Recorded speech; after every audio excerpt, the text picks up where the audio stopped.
should care for me. It's awful nice, it's paradise, it's what I love to see. My dear, it's four-leaf clover time. From now on, my heart's working overtime. Oh, it's wonderful, it's marvelous that you should care for, that you should care for, that you should care for me.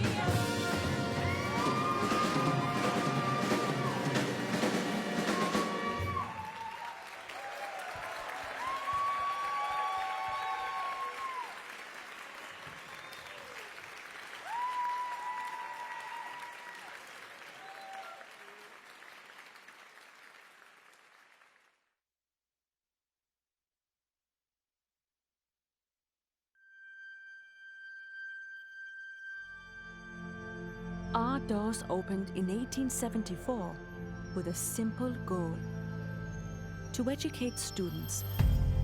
But there's always been more to it than that. When the world battled its neighbors, Macalester raised the United Nations flag. When others said no, Macalester said yes.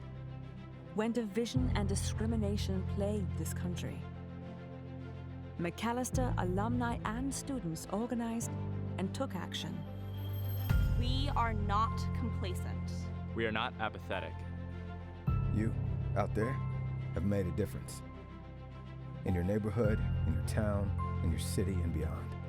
So, for all the learners, for all the mentors, for all of us everywhere asking big questions, thank you. Thank you for not just asking why, but also what's next. Thank you for launching our mission into the world. Thank you for continuing to support that mission. Every day, for every student, whose aim is to lift up, to change, to discover, to reimagine. To make this a place where we all belong. A place where education is just the beginning.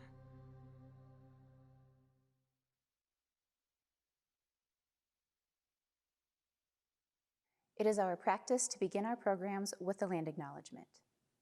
We would like to take a moment to honor the fact that Macalester is on Dakota land, and many of us currently occupy the ancestral homelands of the Native peoples who were forcibly exiled from the land because of aggressive and persistent settler colonialism. We make this acknowledgement to honor the peoples of the First Nations, their ancestors and descendants, as well as the land itself.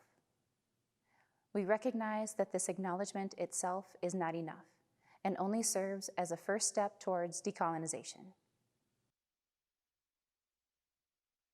Hello, and welcome to tonight's Big Question program. My name is Masami Kawazato, class of 2000, and I use she, her pronouns. As a Mac student, I studied history, French, and music, and at the time I thought I wanted to be a full-time musician. And while at Macalester, I learned that there are ways to work in and around the arts without being a full-time artist or musician, that there are arts roles within the wider arts and creative community. And my first opportunity to really do that was my work study at Mac. So I've continued on that path since graduating from Macalester, having mostly worked in nonprofits arts administration. And I want to share that it's a choice I'm really happy to have made to make arts central in my work life and personal life and community. As we begin tonight, please look to the chat messages for technology information and support. I want to acknowledge that there are many coming to this space tonight with a wide range of emotions and feelings. We hope our discussion will bring some comfort. In addition, we will move to another Zoom after the program and hold space in breakout rooms for everyone to continue to talk about our topic tonight or to share, listen, and find space together. This year, we're really happy to have Macalester President Suzanne Rivera leading the Big Questions conversations. As we continue to welcome her to Macalester, we appreciate her leadership, especially now as we navigate everything happening in the world around us. She is excited to be with all of us tonight online until we can connect in person again. So tonight we will discuss the big question, can art inspire action? We're thankful for the basic but rare accountability that was brought upon the Chauvin verdict last night, but it's just a first step towards justice. Many members of our community are feeling a wide range of emotions right now. In times of crisis, art can provide hope and inspiration, but that's only part of its power. In neighborhoods around the world, art and design are building community and fostering healing in places and people injured by history, natural disaster, racism, and other strife. In a post pandemic world, how can art help us transcend emergency and attain emergence? These are critical and difficult issues. We are fortunate that President Rivera will bring her bioethicist lens and leadership to the discussion as our host tonight. And joining her in this conversation are McAllister's John Kim, Professor of Media and Cultural Studies, artist and designer, and Quito Ziegler, class of 1998, a professor of art and activism at the School of Visual Arts and co-founder of Mutual Aid NYC. I think this is going to be a great conversation. And President Rivera, I turn the program over to you.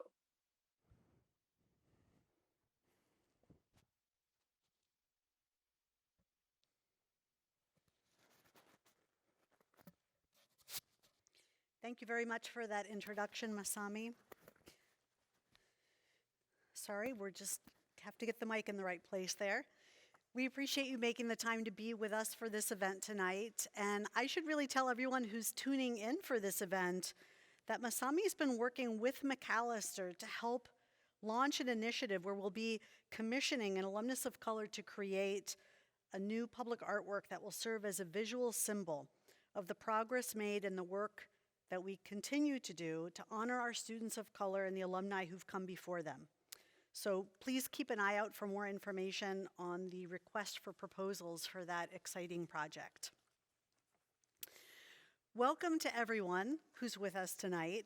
It's really great to be with you. I'm very much looking forward to my conversation with Professor Kim and with Quito Ziegler from the class of 1998. And Professor Kim, I want to congratulate you publicly tonight because you recently were honored with the 2021 Iowa and Minnesota Campus Compact President's Civic Engagement Leadership Award. We're really proud of you. Thank you. Congratulations. So, as I sit in St. Paul tonight, just miles from the killing by law enforcement of George Floyd and the more recent killing by law enforcement of Daunte Wright, whose funeral was held today in Minneapolis.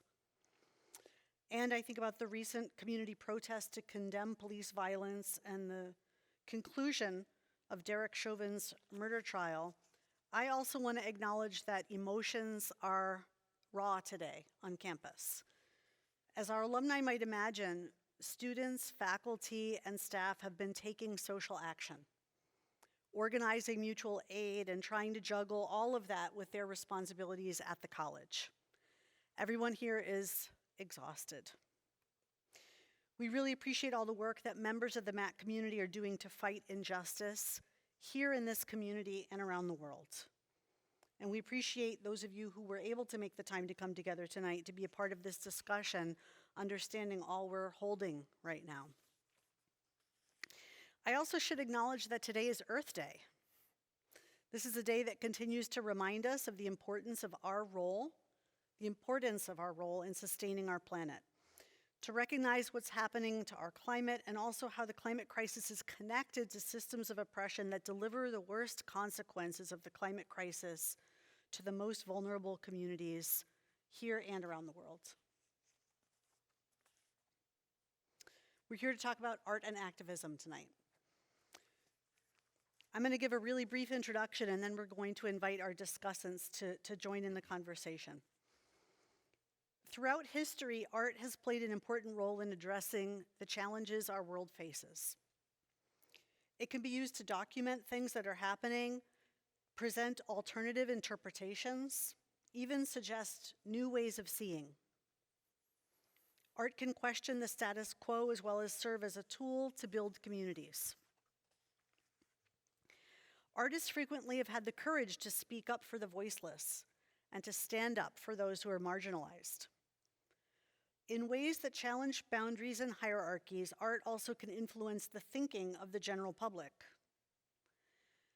Also, some cities have used art and artistic production as an economic development strategy, making an impact on previously distressed neighborhoods. And these initiatives can serve as a driving force to revitalize communities. Examples of art working to drive action can be seen regularly in today's news. Here in the Twin Cities, the murals of George Floyd, for example, memorialize a life cut short and force us to face the immense loss. The image of his face is now a symbol of the injustices of the world. And art helps us to recognize that we're still a long way from being the America we aspire to be. Recently, Macallister's Black students organized a vigil on campus to build community and to offer support during the Chauvin murder trial with an art display around Macallister's flagpole where people were invited to add their own art and add words using sidewalk chalk and markers or paint. And those are just two relevant recent local examples. So tonight we're going to dive into the topic of how art can inspire action. I'm really looking forward to our conversation, so let's jump right in. I'm going to start with Macallister Professor John Kim. Professor Kim, I'll give you an easy one to start with. What is art? Yeah, it's a great question. And I just wanted to go back to a couple of things that you were just talking about, Sue. The rawness and the seriousness of the issue of the ending of the court case yesterday, and how it seems like a really big task to sort of think about what the function or the role of art or artists are in face of all of these enormous issues that we're facing right now. And in that regard, Minnesota has been the epicenter, right, of so many deep social and environmental crises, not just the murders of George Floyd, and also, but I'm also thinking about the ongoing, it's especially within the context of Earth Day, the ongoing issues around and the controversy around the Enbridge oil pipeline, whose construction is happening in northern Minnesota right now. Thinking about Earth Day, we need to think about the environmental consequence and legacy of something like that. And so to this question of how do I define art, or how do I think about art, in a preparatory conversation that we were having, Quito and I were talking about how it's a much easier question to ask what is an artist, and how do you define what an artist is. And in response to that, and I'm just referencing what Quito had said, we have to think about how artists work within and with community and engage with those communities in their work. And if I can take a tentative stab before turning it over to somebody else about what an artist's role within community is, it's precisely to offer and move forward imaginative possibilities that aren't constrained by other restrictions, whether that's pragmatic or political or social. In other words, what artists can do is that they can imagine alternative futures, alternative possibilities for social and environmental futures that are so difficult to imagine in the here and now, especially in the midst of the crisis that we're facing. That's great. Well, let's invite Quito into the conversation. Do you agree with that definition? Anything you would add or challenge there? Definitely. I love what you're saying, John, about artists. Artists are people first. Artists are humans who are in community with other human beings. So that also means that artists are like tenants who need housing. We're humans who need care from other humans. I do love that what John was saying about the visionary possibilities of artists and like our ability to like not just see beyond, but make that visual for other people. But these days, I think so much more about just about the community angle of things. I mean, like my art has always been situated in that, but I think about both like art as the daily infusion of beauty in everyday life, and then how that creative self and that attention to detail and that like that priority of beauty gets brought into larger community conversations about how we're going to rebuild from this terrible moment that we're in that's exposed so much pain and brought that visible to the surface. Yeah, well, you used the word beauty a couple of times in your answer, so I want to just pull on this thread a little bit and ask. I mean, obviously, there's one way of thinking about art as serving an aesthetic purpose of bringing us joy because of beauty. But in the context of today's conversation, Quito, can you talk a little bit more about other functions that art can have that are not purely about aesthetics? Yeah, I mean, like there's an art to everything, isn't there? Yeah. You know, like I think about like the some of the lunches I've made for myself during the pandemic, where like I find myself doing that human activity of feeding myself amidst all the Zooms and all of the everything else. Yeah. And then I look at the plate that I made, and like the colors are arranged in a certain way, and then I eat it, and it's gone. You know, but is that an art? Sure. You know. Um, Last summer in Minneapolis when things were so raw on the ground and it was just like responding to trauma after trauma after trauma. And a friend asked me like, "Oh, are you making art in all of this? Like, where is your artist self?" And I had to think for a long minute and I was like, creative problem solving. Mm. That like again, like having that ability to think creatively and sort of apply it to some of the problems that we're collectively facing. You know, John spoke about Enbridge and Line 3 and just there's just a lot of rethinking that needs to happen right now about and reimagining, and there is an art to that, but I don't think that that art is confined to humans who know how to paint or draw. That it's really it's a spark in all of us.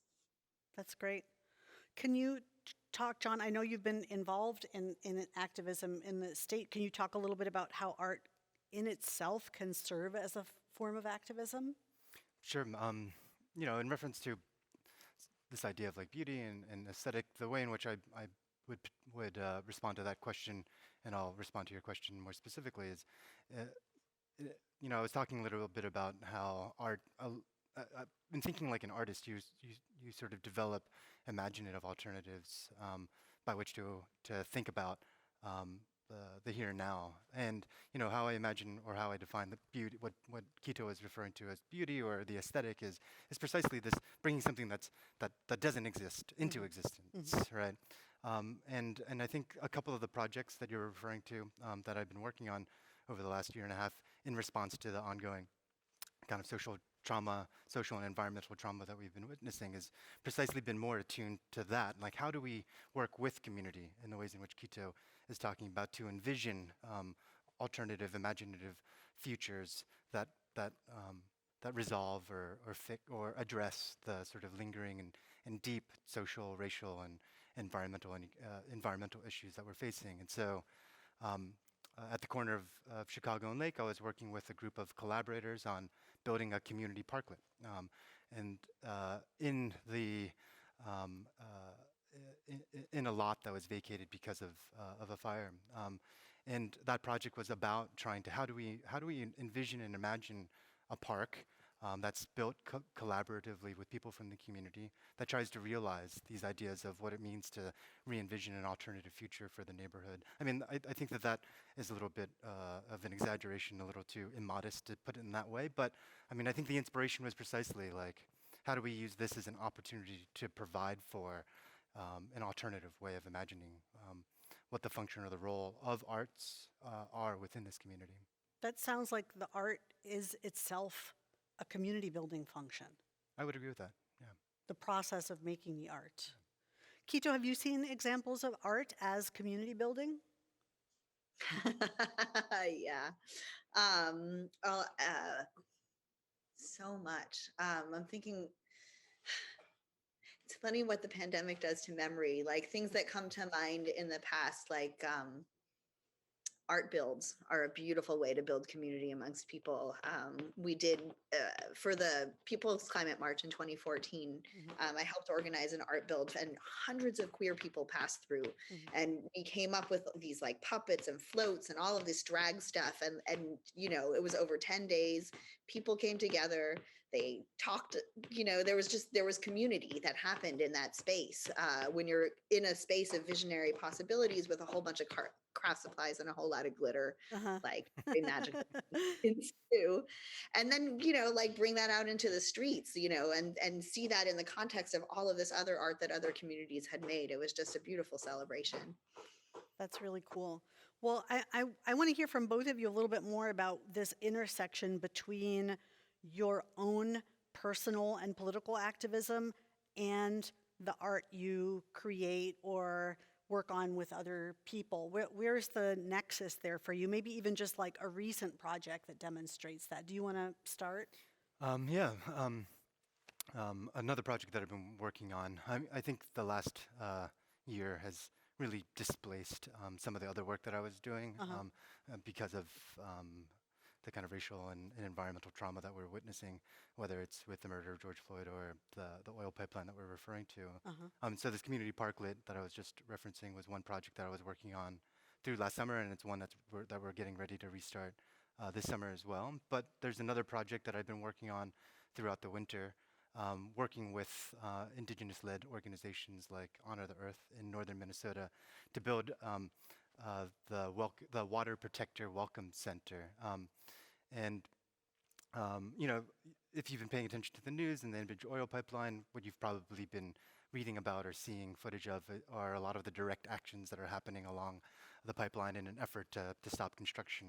But there's all this other artistic and aesthetic and community building that's happening along the pipeline as well. And so this Water Protector Welcome Center is a project that I've been actively working on, and it's an arts, educational, and cultural center to educate people who are coming to the region and who want to learn more about what Katie Phillips, who in her land acknowledgement statement was referring to, what could be the next step of decolonizing our relationship to the land might look like. And I actually think that what we're trying to build along the pipeline is a decolonizing center that educates people about the historical dispossession of Native Americans from this region, but the ways in which this racial inequality of dispossession is ongoing with the possibility of an oil spill that will ruin the ancestral and indigenous and cultural practices of Native Americans up there. So it's a project that I've been working on pretty intensely. Every weekend I've been traveling up there to work with that project, and students have been really amazing with regard to this issue as well, pushing forward divestment of having Macalester trying to divest from their investments in Enbridge. And really I'm inspired by student activism and work around this. Yeah. And we should say for the alumni who are watching, I'm going to take a little digression, Quito, and then I'll come back to you in a second. People may be wondering where we are with that process, so we should just go ahead and talk about it and say that the Social Responsibility Committee, who was charged with reviewing the most recent proposal related to divestment, has concluded their work. They wrote an excellent report. I reviewed it. It's been passed on to the Macalester Board of Trustees for their review, and so we're following our process, and that review really is great moving news. forward. Yeah. It's really great news. So Quito, let me come back to you. Is there a current example you're working on right now that's kind of at the intersection of your personal activism and your art? Yes. In fact, it will also be at the intersection of Lake Street and Chicago Avenue this summer. Okay. I'm working on a number of, so this summer I'm coming back to Minneapolis and helping to create truth and repair sites all along Lake Street. So the idea is that there's going to be a number of these sites in some of the places that also reflect some of the stories that are needing to come out and be told. Truth and reconciliation, truth and repair is how I think about it. So these are truth and repair sites, and the idea is that each site is essentially like equipped with a space that people can sit in a circle and talk to each other. But it's also a site for mutual aid, and it's a hub for community safety.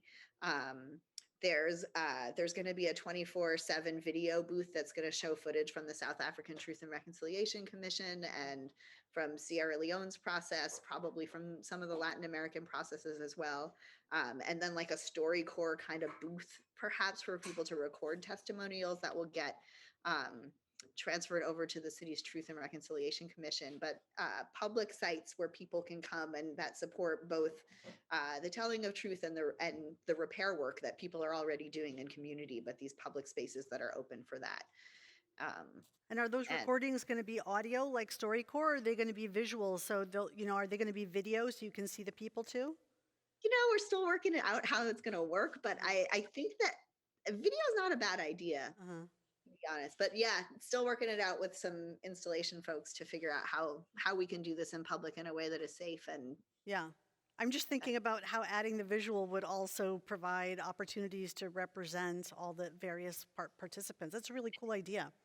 yeah, and I think like the booths themselves, we want them to like get graffitied and like just whatever. If people can write and draw all over them, and to work with teams of local artists to design the sites themselves, but people who are connected to those communities and Yeah, that's need a neat. space to do what they're already doing. Uh-huh. That's, so That's great. great. Well, Professor Kim, you were talking earlier about the power of art to help us imagine the possible. And I love that idea that art allows us to not be constrained by practical matters that might inhibit our ability to think differently. And so I want to take us in the direction of talking about how art actually can transform culture or transform or contribute to kind of social transformation. I'm not talking about deliberate propaganda, but you know, the way that art might change people's thinking about what is possible. Yeah, that's a really great question, tough question, and I think it refers back to this question this question of artists and their relationship to community, and this is something that Quito also works on with regard to thinking about mutual aid and how to think about mutual aid and community. If you are working with, if as an artist you're working with community in such a way in which you're open to, in which you're putting the values of social and racial justice, environmental justice at the core, and you're organizing in such a way in which you're open to consensus-based decisions for what the community needs and the decision making that's happening, whether it's with booths that are trying to get people's testimonials about truth and reconciliation on Lake Street, or whether it's what this community parklet needs at the intersection of Lake Street and Chicago, or how to organize educational sessions, or the daily meal, to refer to what Quito was saying earlier, like how to organize the daily meal for all of these people, all these protesters that are coming through these northern Minnesota camps. If these are all sort of like organized in a consensus-based way, that's how you transform, I think, society in real and actual ways, in that you're implementing or realizing in a practical and immediate way the transformative kind of thinking that that you think is necessary in order to move forward these ideas of racial and environmental justice. So in the way you approach it, the performance of those acts actually constitutes the transformation that's exactly right. itself. Yeah, that's great. Quito, I know that we spoke earlier about some of the controversies around authorship and ownership in art, and you had some really interesting things to say about that. So I want to make sure we work those into the conversation. Like, who should be making art? Who should be making what type of art, and in what communities? You know, does everyone have the right to do art about every topic, or are there some topics or communities or ideas that only some people should make art about? What do you think about that?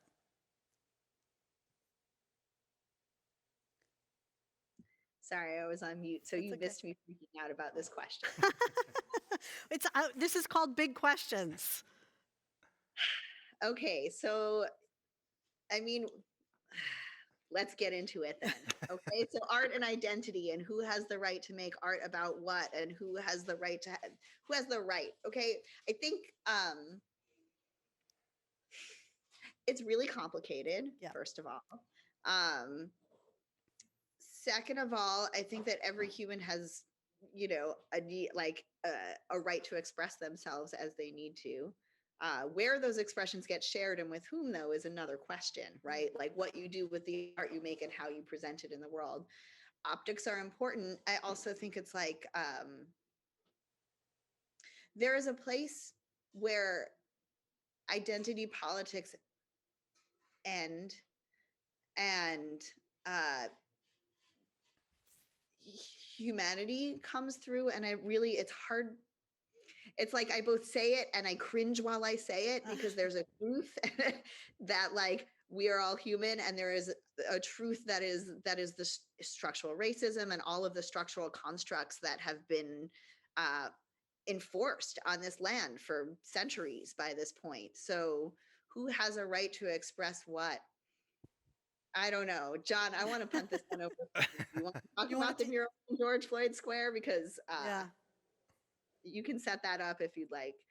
You want to take a stab? Oh, no, I'm gonna pass on that question. It's a hard one.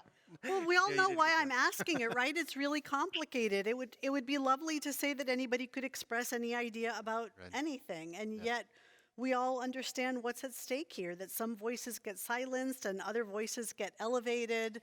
Um, you And know, also, no community is a monolith, right? No community is monolithic. No one person who looks a certain way can express all of the things that other people who look like that do. There's good and bad in all of the expressions, you know. yeah. Um, Again, I think it's like so much depends on context and audience, and purpose of that. Like, because you can draw and you can be and you can express whatever you want in private, right? But it's how you share it with the world. And like, there's a cross to this with me with the commodification of art and artists and how that like identities get bought and sold in those ways. Because we could talk about that. I don't know, John. I'm sending it back to you. I've got something to say, I guess now. Okay. I'm just agreeing with Quito. It depends on the context, right? In the work that I'm doing in northern Minnesota on the ancestral like lands of the Anishinaabe, right? It's um, um, I work in collaboration with the leadership of indigenous organizations up there, and it's very important to be very intentional about that work. But in other situations where you're not working within this site of historical trauma and dispossession, it might be, to Quito's point, like an opportunity to think more celebratory about the hybrid possibilities of thinking across identities and cultures, right? But it really depends on the situation. Sure. And like, okay, like John, I am committed to decolonization. And in New York City, that's a really complex thing, because the Lenape people were displaced in the 1700s.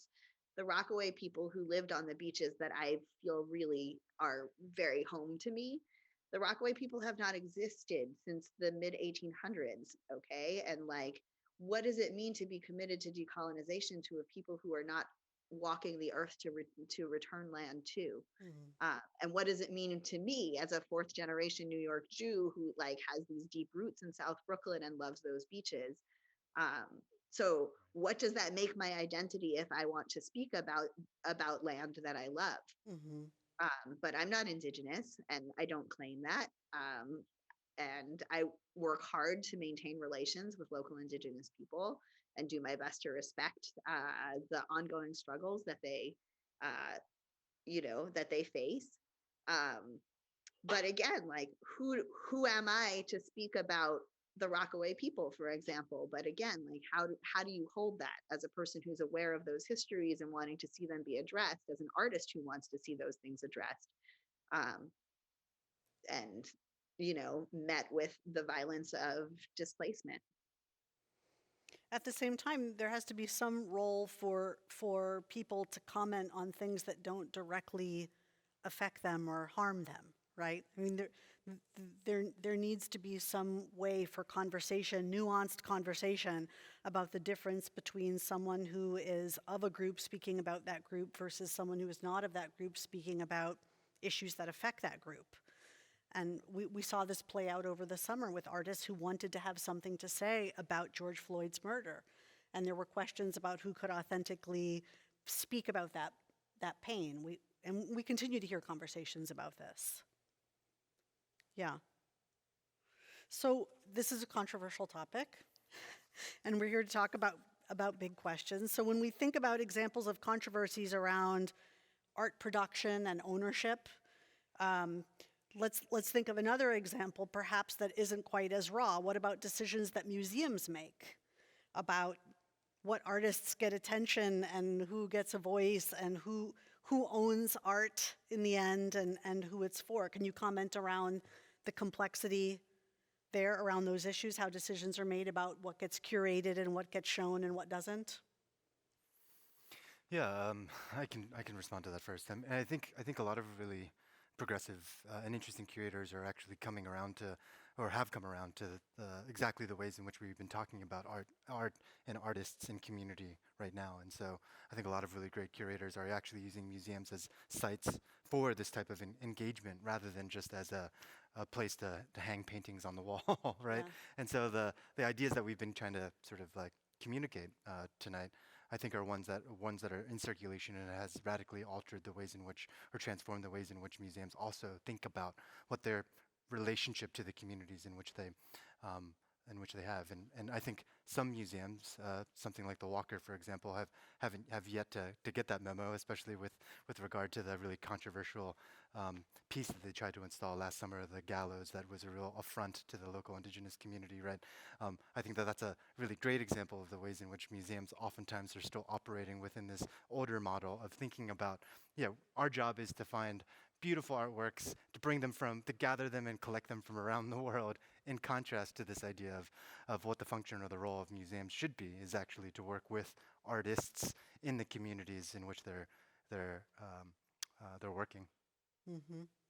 Quito, do you want to get in on this question? Yeah, sure. I mean, museums are also more than the art that they put on the walls. Like it's how they're run, it's where the money comes from.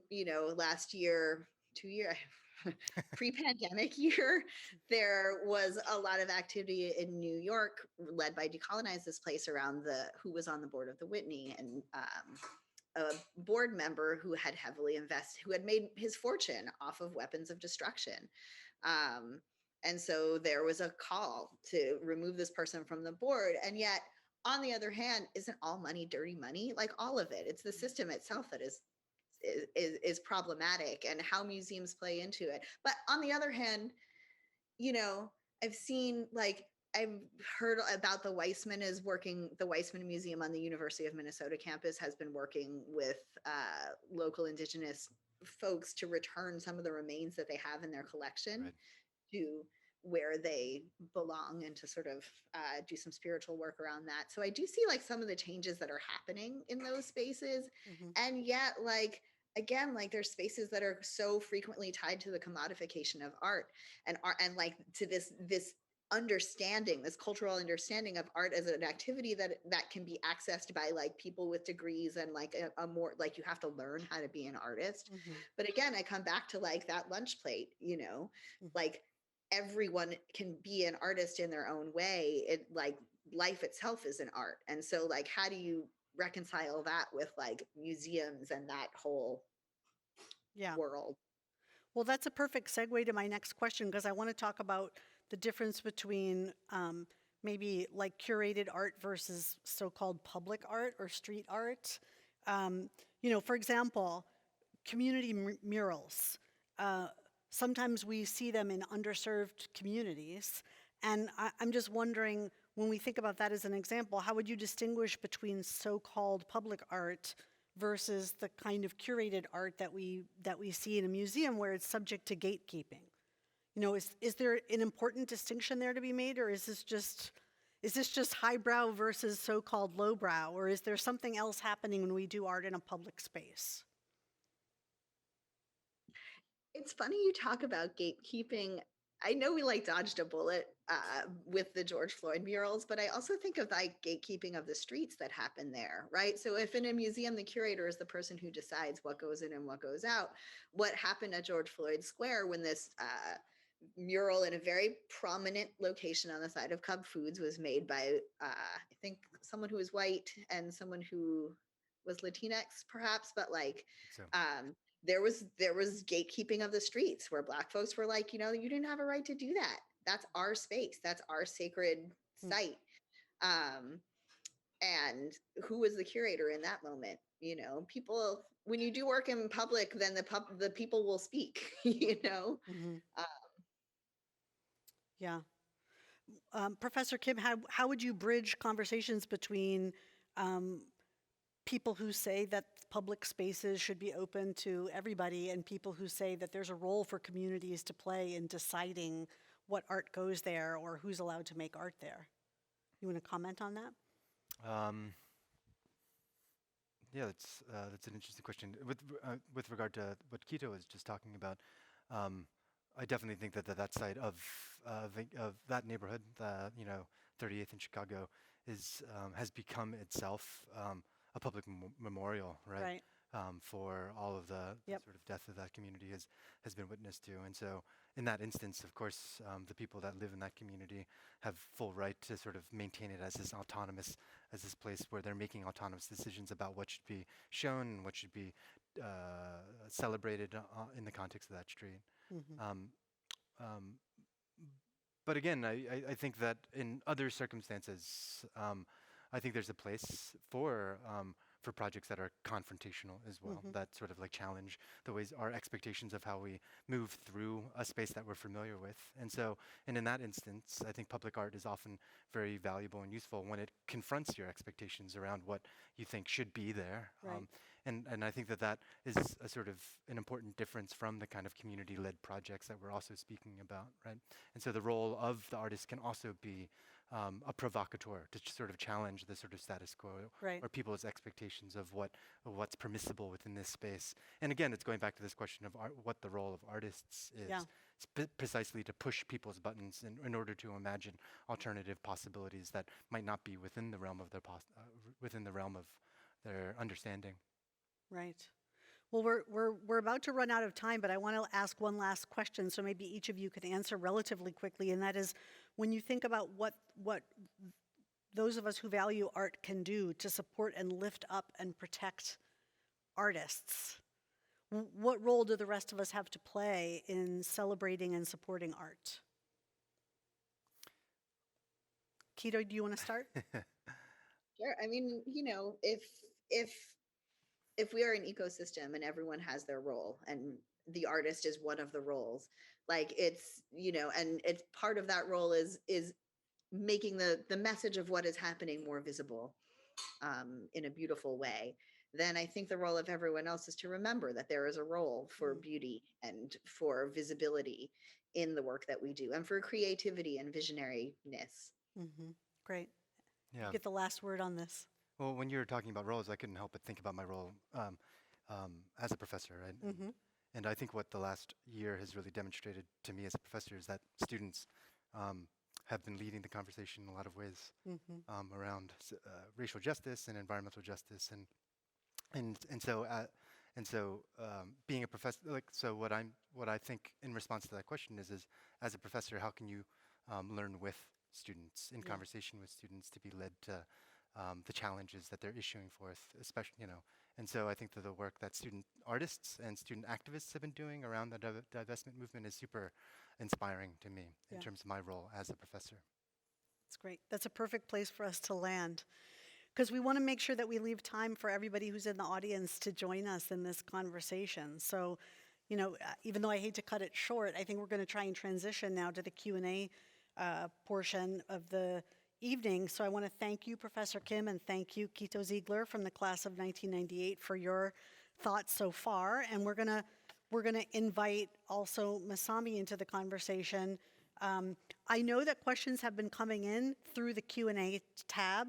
So let's bring Masami Kawazato into the conversation. She's class of 2000 to moderate the Q&A. And I should also say that Masami is the program director at the Metropolitan Regional Arts Council and is very involved in the arts community. So we look forward to her not only moderating the conversation, but really joining and engaging in the conversation. Masami, are you ready now to start throwing us some questions that are coming in on the Q&A tab? Absolutely. Thanks for inviting me back, everybody. I really enjoyed what you had to say so far. True to McAllister, there was some general consensus, but y'all had your truths that were slightly different from each other. So I appreciated the display of nuance within this really complex and tough question, for which there are so many answers. I'm going to lead with a question from Monica Lewis, who is a parent of a class of 2024 student. Monica uses she, her pronouns. And I'm starting with this because it's a question I've heard time and again, but one I never tire of hearing answers about, and I think is really relevant to what y'all been talking about artists being human first and part of a community that works within and or supports a community. So Monica's question is multi-pronged, and it is: being dedicated to excellence in one's craft takes time and effort. Being engaged and effective as an activist also takes time and effort and can be emotionally wrenching. How do the two of you have energy and stamina to keep going? Do you ever feel divided about whether to support a community action or devote yourself to working on your projects? Who wants to begin?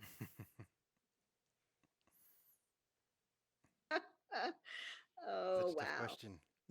It is the question. One It's that question, but also thought really relevant given, I think, our mutual shared exhaustion from everything this week. Something I hear a lot, especially since 2020, is the role of self care in arts and activism. How should we go about doing that? How do we prevent burnout? Something I experienced too, and I don't have a magic answer, but I'm curious to hear what y'all have to say about it. rough timing for this question, Yeah. Masami. It has not only been an exhausting week, it's been an exhausting month and year, and really decade, or no, there were the 4 years of like everything turned up to extreme, but really it's been 20 years. You have to learn how to like choose your battles and get enough sleep at night. Um, excellence as an artist versus being able to be an activist.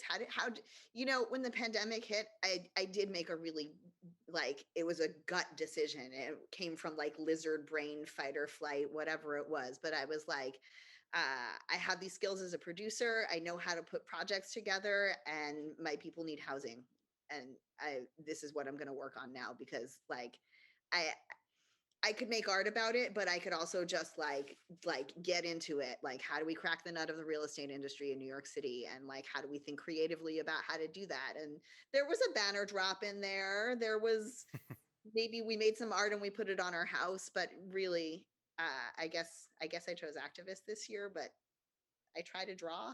I don't know. John, how are you holding up? Yeah, it's such a good question because it just seems like, um, has there been an opportunity in the last year or the last 4 years to have some joy in our lives? It seems like the opportunity's been few and far between. But I really love this question of craft, with regard to the ways in which we were talking about art, because we immediately displaced the question of talking about art to talk about artists in a strategic way. And when we were talking about artists, we were talking about communities. And so if you're talking about artists in this way, like, what is the craft of artists who work with community? And that craft is, and I was just thinking about that, mulling that question over in my head, and that craft is how to, um, and this is going back to something that I think I was saying in response to one of Sue's question, but how do you try to imagine a community? How do you try to provide a community with tools or opportunities by which to renegotiate, you know, their response to these values that you really want to foreground and uphold, right? And in that regard, um, all the, craft, like, how do you find time to sort of like have self-care? How do you find time to teach and do your full-time job? I would respond to that question as you just kind of pull it all together into a single package. And so, like, I'm teaching a class on media activism, and and the whole class is about talking about art and engagement, art and activism, and pipeline politics. And if it's all just one package, then it's what you're living and breathing and thinking about and experiencing. And so you're never concerned with that question of what you're leaving outside of it. Maybe that's a more depressing answer to that question than an optimistic one, but that's my response to it. I just try to like ball it up into one single approach, and that sort of like makes it a lot easier to live my life. So instead of either or, it's both and. It's all together. Yeah. Yeah, that's The great. art of multitasking. Masami, do you have any other questions? I do. Relating back to y'all talked just briefly about the role of art. Is it a product? Is it a process? What does art look like when you work with community rather than maybe an artist who makes a product to sell, for example? And I realize that is just one such definition. And I like the way this question from Sage Paget from the class of 2023 ties into that. And also, I think furthers this discussion about artist roles. Do you have advice about ways that one could practice art and break out of a perfectionist mindset? in such a stressful and scary time, what are some ways in which we can practice emotionally charged art and self-care simultaneously, which I do think you've touched upon that second question. Yeah, maybe I'll start off. I love that question about perfectionism, and how to and artists are definitely, when they're preoccupied with this idea of craft, are often preoccupied with perfectionism because they're trying to achieve that perfect form of this vase or this teacup that they're trying to create. But when and again, I just want to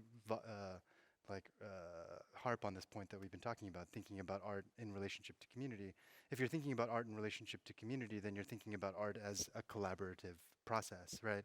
And in that sense, your own individual egotistical striving for perfection gets displaced, uh, insofar as you're working collaboratively with others to achieve and accomplish goals that kind of come up and percolate up in and through the conversations that you're creating and opportunities, collaborative opportunities that you're creating with others, right? And so, for me, the question of perfection within the context of this type of work is never really an issue, because it's more about like, how are we working together to create something, to create action, to create change, um, in a way that displaces this kind of egotistical striving for perfection. Yeah, just to build off of that, I think again, artists are humans first, and we have to forgive ourselves for what we can do and cannot do in this time, in terms of striving for perfection versus just expressing and practicing the art of self care. Like sometimes that means like, something that I've learned over the years of being an artist is that there are times where like the not making art is part of the process. Like you just have to go through with what you're going through, and um, things will come on the other side of it. Like you won't lose that ability to make things. Like that is part of who you are. And, you just got to be where you're at sometimes. That's great. Thank you to that current student for that question. Thank you. That's great to have students with us tonight. Masami, any more questions? There are a handful more questions. Do we have enough time for possibly one or two more? Yeah, let's go for it. Excellent. This is relating to community art, I think, potentially, maybe not, but comes from Matthew Lucas, class of 1994, he, him pronouns. And the question is, how does art address community pain and trauma and lead to healing and to environmental remediation? Can it do so?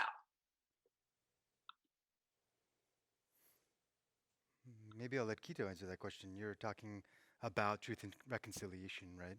For this project that you're going to be working on this summer. So maybe you could talk a little bit more in detail about what the process for that project is. Sure. I mean, yeah, where this project comes from is maybe 10 years ago, I was curating an exhibition that included work on truth and reconciliation. I came across this film about a truth and reconciliation process in Sierra Leone. It was a very beautiful film.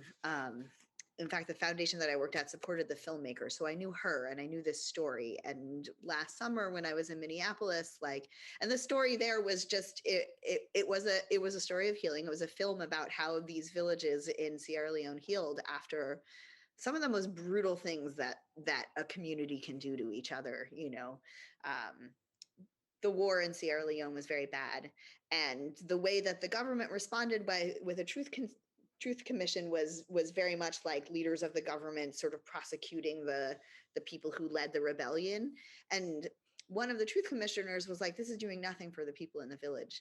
So like they came up with this process, and it spread to hundreds of villages across Sierra Leone. And it was really about how coming together through a really intentional process as a community, and then committing to the repair work afterwards, to rebuilding together, but also to dancing together and playing soccer together and like all this other stuff would help. So the art of healing, like how can art be healing? I mean, like it's that vibe that I'm trying to bring to the truth and repair sites. It's like really just a code switching of that model. and trying to think about what it looks like in Minneapolis, but understanding too that like artists must be a part of the design of these spaces. They have to be beautiful. People need to want to be in them. They need to feel a certain kind of way. And artists and healers together, I think, can help create that kind of a space, but also it being a site of activity, being a site of mutual aid, being a hub for community safety, and just sort of like a safety zone within. I don't know. I don't know if that answers your question. Some of these things are like trauma buttons when you hit them right now, and like the filter is gone in ways that it usually is in a very public space like this. But I hope I answered your question. I was inspired to respond to that question as well, if we have a couple minutes. Yep. I was just thinking about that in the context of the work that I'm doing in northern Minnesota with regard to the Water Protector Welcome Center, right? And you would think that the answer to that question is simple: stop line 3, right? Right. But I think there are different outcomes that are also possible with regard to the work that we're doing in northern Minnesota, that also give us other opportunities for some sort truth and reconciliation, some healing of the type that Matthew helpfully asked in that question. And I think, again, it's going back to this question of like community and the role of artists. And I think what's being catalyzed through all of this activism around trying to stop the oil pipeline is precisely new sort of like activist communities that are springing up, that are thinking about what just transitions might look like in northern Minnesota. What might a truth and reconciliation process look like that takes into account the historical dispossession of indigenous folks in that region? What might new models for collaboration between rural spaces and urban spaces look like? Like, because we're seeing a ton of people from the Twin Cities traveling up to northern Minnesota in ways that generally doesn't happen because people in the Twin Cities stay in their urban enclave. And so I think the end. I think stopping line 3 would actually be very therapeutic for everybody involved. But I also think that what's also being spawned are all of these other opportunities for healing of the other problems that have been created in and through what Katie Phillips was referring to as settler colonialism. Yeah. I think we might have time for one more, Masami.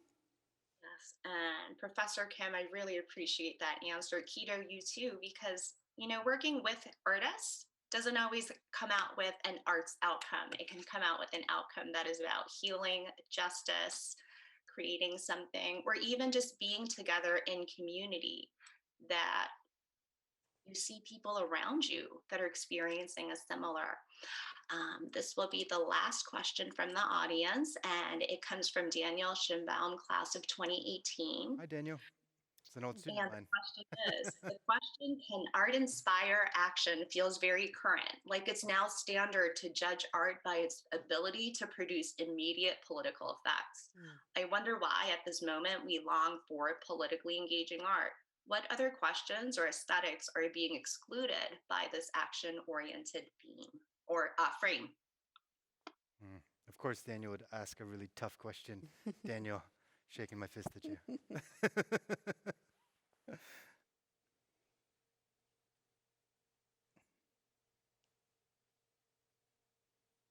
Daniel has stumped his professor. Quito, do you want to jump in? What art is not being prioritized in this moment? I don't know.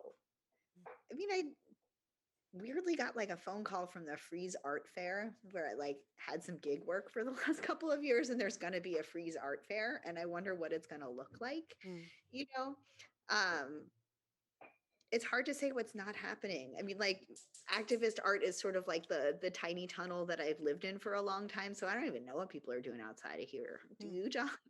Well, I mean, there's all these art fairs, right? And those are, I mean, NFTs. Actually, I know Daniel is probably asking about NFTs because he's doing work around NFTs. So I'm sure that's the answer he was looking for. More digital art.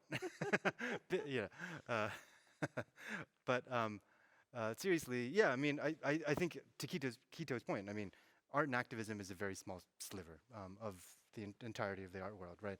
The art market is actually being defined is defined by commercial commodified art that's sold in Miami during Art Basel, right? And it's really tough to sell communities. I don't know what that would look like. And so there's a lot of other artwork that's not being prioritized. Personally speaking, I've always wanted to make monumental bronze sculpture of the type of like the kind that sit on giant pedestals with like people on horseback. I'm only slightly joking. So that's the maybe I should sell that as an NFT to Daniel. Well, we're imagining possibilities here, right? Okay, so does that take us to the end of our evening, Masami?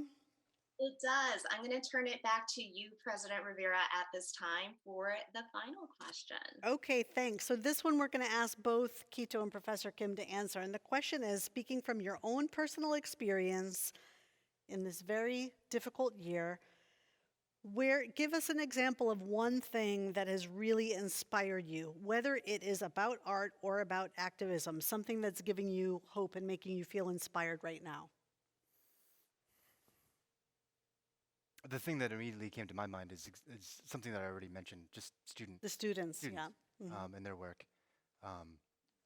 Just the fact that they're on the front lines doing this work for racial justice and environmental justice, that's a source of inspiration for me, and both in terms of why I decided to get engaged with the Water Protector Welcome Center, but then also my desire to reconfigure the classes that I teach. And so it's so working with students is an invaluable source of inspiration. And I just wanted to give a shout out to some of the students, Dio Kramer and Sasha Lewis Norell and Emma Harrison, in doing this amazing work.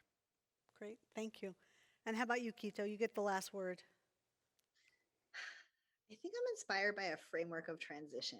This feels like a really wonky answer, but like having seen a whole community go through, like as a trans person who's lived through the last 10 years of like trans visibility in public life, like we've learned some things about transition, and it feels this way in the beginning where like truths are coming to the surface and it's painful, but like the framework of transition does inspire me because I understand this to be a part of a larger societal process that we're in. And I do think that we're in it. Like, I remember what things were like before, and before, like decades ago, and all the histories. And I understand that like the deep truths that are coming to the surface now that like more and more and more people are really conversant in around the structural bullshit that we faced on this land for 500 years for all of the reasons. Like, this is what people are talking about and working to rectify now in this moment. So I do see us as being in transition, and I do know that as long as we're asking the right questions, that we will get to somewhere better. And I think we are asking some very good questions right now. Perfect place for us to land. So let me thank all of our participants tonight, Professor John Kim, Quito Ziegler, Masami Kawazato. I thank all of you for your thoughtful questions and answers that elevated this conversation.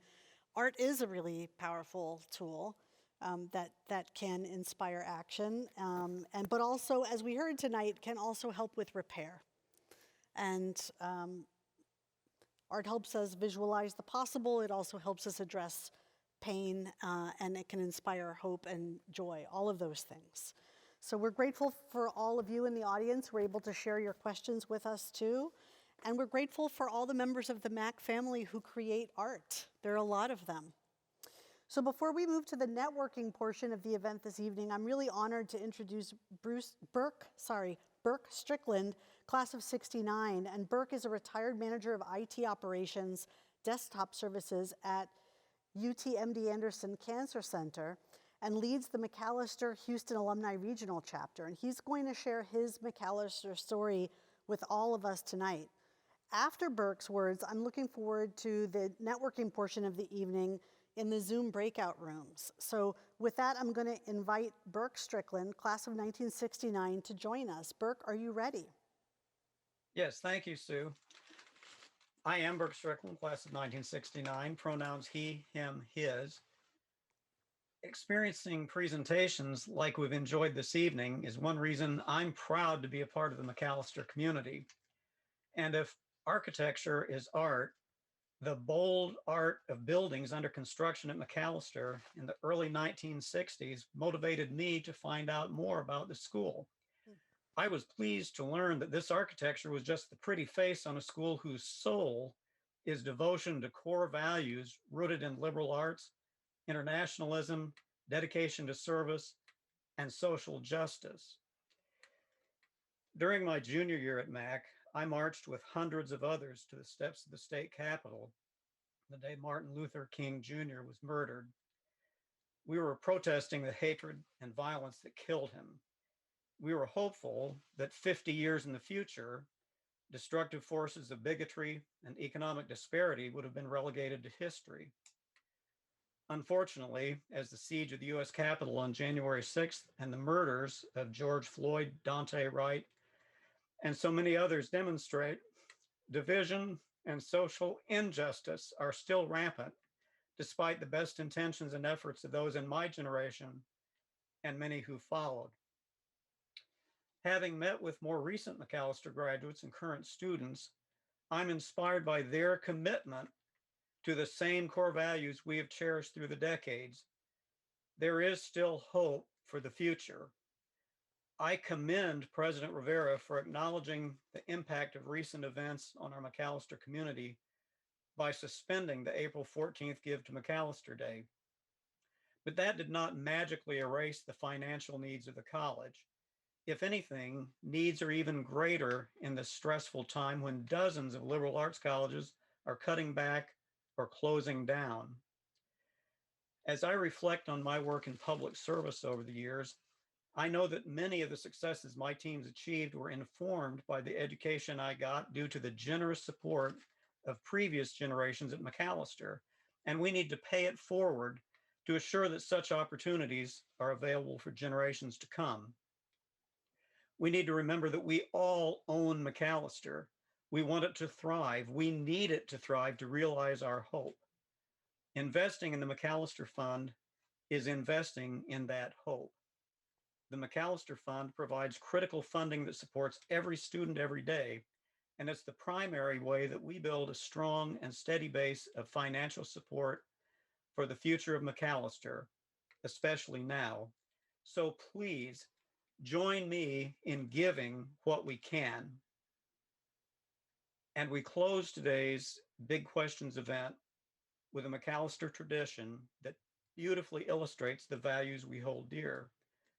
The offering of the peace prayer by our current students. เมื่อเฮาเริ่มออกเดินทางไปคนละสายขอให้พวกเฮาถูกหล่อเลี้ยงด้วยมิตรภาพและการเรียนรู้ที่แสนยาวนานขอให้เฮาใช้สิ่งเหล่านั้นสร้างโลกที่มีความยุติธรรมและสงบสุขยิ่งขึ้นโลกที่เต็มไปด้วยมิตรสหายและญาติพี่น้องความเคารพและเมตตาซึ่งกันและกันและความหวังเพื่ออนาคตที่ดีกว่าเก่า अब हामी आफ्नो जिन्दगीको नयाँ यात्रामा अघि बढ्दा हाम्रो वर्षौंदेखिको मित्रता र शिक्षाबाट हामी सिन्चित हुन सकौं र यसलाई आधार बनाई अझै न्यायपूर्ण र शान्तिमय सद्भाव र सम्बन्धले गाँसिएको र एक अर्काप्रति आदर र करुणा गर्ने उज्जवल भविष्यको संसार सृजना गर्न सकौं As we depart along our separate roads, may we be nourished by our years of friendship and learning, and may we draw upon them to create a more just and peaceful world, a world filled with fellowship and kinship, with respect and kindness for one another, and with the hope of a better tomorrow.